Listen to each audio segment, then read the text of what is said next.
നമോഭാഗം. നമ്മൾ സംസാരിക്കുന്ന കാന്താര 1 കുറിച്ചാണ്. ഇന്നലെ എന്തായാലും ആദ്യത്തെ ദിവസം ഫസ്റ്റ് ഡേ കാണുന്നുണ്ടായിരുന്നു, പക്ഷെ കിട്ടിയില്ലായിരുന്നു.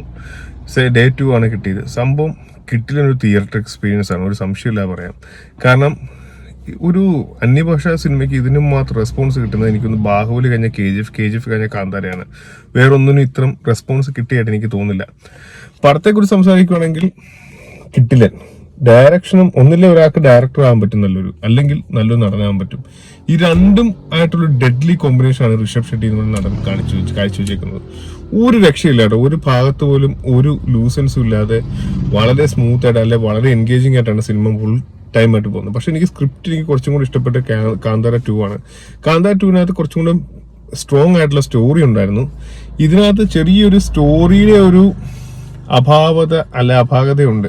ആ ഒരു സ്റ്റോറിയുടെ അപാകത കൊണ്ട് ഇടയ്ക്കൊരു മിഡിൽ പോർഷനിലൊക്കെ സിനിമ എങ്ങോട്ടൊക്കെയോ ഒരു കാര്യമില്ലാതെ സഞ്ചരിക്കുന്ന പോലെ തോന്നി. അതെനിക്ക് മാത്രം തോന്നിയാണോ ഇനി എല്ലാവർക്കും തോന്നിയിട്ടുണ്ടോ എന്ന് എനിക്കറിയില്ല. കുറച്ച് ഒരു ഒരു ലെവലില്ലാതെ, ഒരു ഇതിവൃത്തമില്ലാതെ കുറച്ച് സിനിമ അങ്ങോട്ടും ഇങ്ങോട്ടും ഒക്കെ കറങ്ങുന്ന പോലെ തോന്നി. കുറച്ച് പ്രേമത്തിന്റെ സീൻസും അങ്ങനെയൊക്കെ, അതും കുഴപ്പമില്ല, വളരെ എൻഗേജിങ് ആയിട്ട് തന്നെ ഒപ്പിച്ചു വെച്ചിട്ടുണ്ട്. പക്ഷെ കാന്താര 2 ആണെങ്കിൽ, അല്ലെങ്കിൽ 2022 ഇറങ്ങിയതായിരുന്നെങ്കിൽ കറക്റ്റ് പ്രിസൈസ് ടു ദ കാര്യങ്ങളായിരുന്നു. അല്ലെങ്കിൽ കറക്റ്റ് ഒരു ഇഞ്ച് പോലും ലാഗ് ഇല്ലാതെ നല്ല സ്ട്രോങ് ആയിട്ട് ഫൗണ്ടേഷൻ ഉള്ള സ്റ്റോറി ആയിട്ടാണ് പോയത്. ആ ഒരു സ്റ്റോറി ഫൗണ്ടേഷൻ എന്തായാലും കാന്താര 2-നകത്തില്ല. ആ ഒരു പ്രശ്നം എനിക്ക് വളരെ ഫീൽ ചെയ്തു. പിന്നീട് പറയാനാണെങ്കിൽ കാസ്റ്റിംഗ് ഒക്കെ ഒരു രക്ഷയില്ല കേട്ടോ. നമ്മുടെ ജയറാമേട്ടൻ സാധാരണ പുള്ളി അന്യഭാഷ സിനിമയിലൊക്കെ പോയിട്ട് കോമാളി ആവുക എന്നൊക്കെ പറഞ്ഞിട്ടുണ്ട്. പക്ഷെ രാജാവായിട്ട് വന്നിട്ട് എന്റെ പൊന്നു മോനെ ഒരു രക്ഷയില്ല. ഒരു വേറെ ലെവൽ സംഭവം. ഒരു രക്ഷയില്ലാത്ത അഭിനയം കിട്ടില്ല. കാരണം രാജാവ് എന്ന് പറഞ്ഞാൽ നമ്മളൊക്കെ എണ്ണീറ്റ് പോകുന്ന രീതിയിലൊരു രാജാവായിട്ടാണ് പുള്ളി കാന്താര 1-നകത്ത് വന്നിരിക്കുന്നത്. 2 ആണല്ലോ ആദ്യം ഇറങ്ങിയത്. കാന്താര 1-നകത്ത് വന്നിരിക്കുന്നത്. പിന്നെ മറ്റേ രാജകുമാരിയായിട്ട് വന്ന പുള്ളിക്കാരിയും തെലുങ്കിലൊരു കിടിലൻ ആക്ട്രസ് ആണ്. പുള്ളിക്കാരുടെ പേര് ഞാൻ എല്ലാവരെയും പറയുന്നില്ല, കാരണം നമുക്ക് വലുതായിട്ട് ഇവരെയൊന്നും വലിയ പിടുത്തമില്ല. സോ പുള്ളിക്കാരിയും പെർഫെക്റ്റ് ആയിട്ട് ചെയ്തിട്ടുണ്ട്. പിന്നെ ജയറാമിന്റെ മോനായിട്ട് യുവരാജാവായിട്ട് വന്ന ആ പുള്ളിയും ആദ്യമേ കുറച്ച് കോമാളിയായെങ്കിലും പെട്ടെന്ന് ഒരു ഫസ്റ്റ് ഹാഫ് കഴിയുമ്പോഴത്തേക്കും നല്ലൊരു വില്ലൻ ട്രാൻസ്ഫോർമേഷൻ ആണ് പുള്ളി ചെയ്യുന്നത്. എന്നാൽ ഒരു സൈക്കിക് ആയിട്ടുള്ള വില്ലൻ ഒരു ട്രാൻസ്ഫോർമേഷൻ ആയിട്ടാണ് ചെയ്തേക്കുന്നത്. വളരെ സൂപ്പർ. പിന്നെ എനിക്ക് പറയാനുള്ളത് ഏറ്റവും പറയാനുള്ള കാര്യം എന്ന് വെച്ചാൽ ഗ്രാഫിക്സ് ആണ്. പുലി വരുന്ന കുറേ സീൻസുകളുണ്ട്. പുലി വരുന്ന സീൻസിനകത്തൊക്കെ ഒറിജിനൽ പുലിയും ഇവർ ചെയ്തു വെച്ച ഗ്രാഫിക്സ് പുലിയും കൂടെ വെച്ച് നോക്കിയാൽ നമ്മൾ ഒറിജിനൽ ഗ്രാഫിക്സ് ചെയ്ത പുലി ഒറിജിനലാണെന്ന് പറഞ്ഞു പോകും. അത്രയ്ക്ക് ഒറിജിനാലിറ്റി. ആ പുലി നടക്കുന്നതിലും ചാടുന്നതൊക്കെ പെർഫെക്റ്റ് ആയിട്ടാണ് ചെയ്തു വെച്ചിരിക്കുന്നത്. ഗ്രാഫിക്സിന്റെ കാര്യത്തിൽ നമുക്ക് 10-ൽ 10 കൊടുക്കാം. പക്ഷെ ചെറിയൊരു പ്രശ്നമുള്ളതെന്ന് വെച്ചാൽ അവസാനം എൻഡിങ്ങിന്റെ ഭാഗത്ത് ഒരു നമ്മൾ സസ്പെൻസ് പറഞ്ഞാൽ ശരിയാകത്തില്ല, ഒരു ഭൂതത്തിനെ പോലെ ഒരു രൂപത്തെ കാണിക്കുന്നുണ്ട്. അത് കുറച്ച് നമ്മുടെ ഒരു കാർട്ടൂണിഷ് കഥാപാത്രം അല്ലെങ്കിൽ ഒരു ഗ്രാഫിക്സ് ആയിപ്പോയി. ആ ഒരു പ്രശ്നം ഉണ്ടെങ്കിൽ നമുക്ക് 10-ൽ ഒരു 8 കൊടുക്കാൻ പറ്റും. 2 പോയിന്റ് അതും കൂടെ കുറച്ചും കൂടെ പെർഫെക്റ്റ് അല്ലെങ്കിൽ കുറച്ച് റിയലിസ്റ്റിക് ആയിട്ട് ചെയ്യാമായിരുന്നു എന്ന് എനിക്ക് തോന്നി. അല്ലെങ്കിൽ ഗ്രാഫിക്സിൽ 10 വന്നേനെ.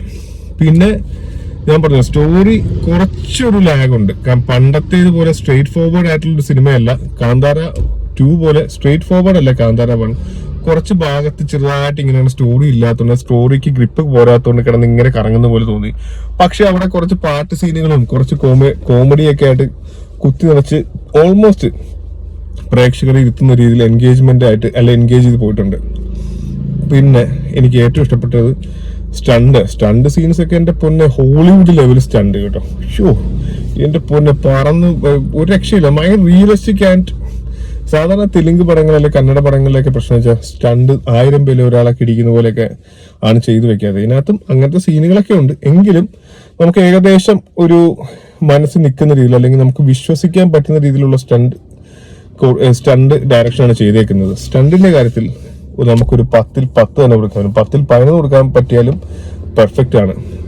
പിന്നെ ഡയറക്ഷൻ എന്ന് പറഞ്ഞാൽ ഞാൻ പറഞ്ഞല്ലോ, ഋഷഭ് ഷെട്ടിയുടെ കാര്യം പറയുകയാണെങ്കിൽ പുള്ളിയുടെ ഡയറക്ഷൻ, പുള്ളിക്ക് എവിടെ ക്യാമറ വെക്കണം, ക്യാമറ ആംഗിൾ എങ്ങനെ സെറ്റ് ചെയ്യണമെന്നും എല്ലാം ഇത്ര പെർഫെക്റ്റ് ആയിട്ട് ചെയ്യുന്ന നടൻ വേറെ ഉണ്ടെന്ന് തോന്നില്ല.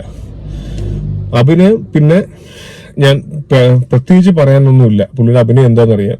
ഇതിനകത്ത് പറയുമ്പോഴത്തേക്കും മറ്റേനകത്ത് ഒരു പ്രാവശ്യമാണ് മറ്റേ മേത്ത് ഗുളികയും കയറുന്ന സീനുള്ളത്. ഇതിനകത്ത് കുറെ ഭാഗങ്ങളായിട്ടുണ്ട്. പക്ഷെ എല്ലാം വളരെ സൂപ്പർ എന്ന് പറഞ്ഞാല് ലാസ്റ്റത്തെ ഒരു സംഭവമൊക്കെ ഉണ്ട്. എൻ്റെ അമ്മോ, ദൈവം മേത്ത് കയറുന്ന ഒരു സീനുണ്ട്.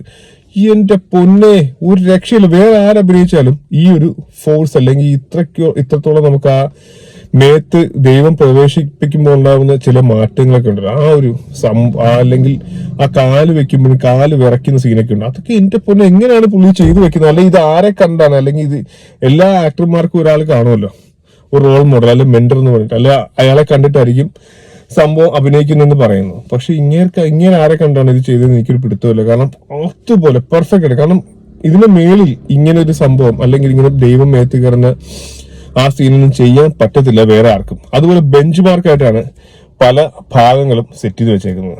പിന്നെ എനിക്ക് ആ പാടെ കുറച്ച് ഭാഗങ്ങളായിട്ട് കുറച്ച് പടത്തിന്റെ ഫസ്റ്റ് ഹാഫ് കുറച്ച് ഭാഗം കഥ ഗ്രിപ്പിംഗ് സ്റ്റോറി അല്ലാത്തതുകൊണ്ട് കുറച്ച് ഇങ്ങനെ കറങ്ങി നടപ്പുണ്ടായിരുന്നു. കാരണം ഒരു ഇതിവൃത്തമില്ലാതെ സിനിമ ഇങ്ങനെ അങ്ങോട്ടും ഇങ്ങോട്ടൊക്കെ പോകുന്ന പോലെ തോന്നി. അങ്ങനെ കുറച്ചൊരു ബോറടി വന്നിട്ടുണ്ട്. പക്ഷെ അത് നമുക്ക് സെക്കൻഡ് ഹാഫ് കൊണ്ട് സെറ്റ് ആവുന്നുണ്ട്. സോ കാന്തര 1 കുറിച്ച് പറയുകയാണെങ്കിൽ നിങ്ങൾ എന്തായാലും തിയേറ്റർ എക്സ്പീരിയൻസ് തന്നെ ചെയ്യണം. പ്രൈമിലാണ് വരുന്നത്. പക്ഷെ പ്രൈമിൽ നമ്മൾ വീട്ടിൽ കണ്ടാൽ ഇത്ര സുഖം കിട്ടുമെന്ന് എനിക്ക് തോന്നുന്നില്ല. നിങ്ങൾ എന്തായാലും തിയേറ്റർ എക്സ്പീരിയൻസ് ചെയ്യേണ്ട ഒരു സിനിമ തന്നെയാണ് കാന്തര 1. മസ്റ്റ് വാച്ച് ആണ്. തിയേറ്ററിൽ എത്രയും പെട്ടെന്ന് പോയി കണ്ടോ. പ്രശ്നം വെച്ചാൽ സീറ്റ് കിട്ടാൻ വളരെ പാടായിരിക്കും. ബുക്ക് ചെയ്ത് പോകുന്നതായിരിക്കും ഏറ്റവും നല്ലത്. താങ്ക്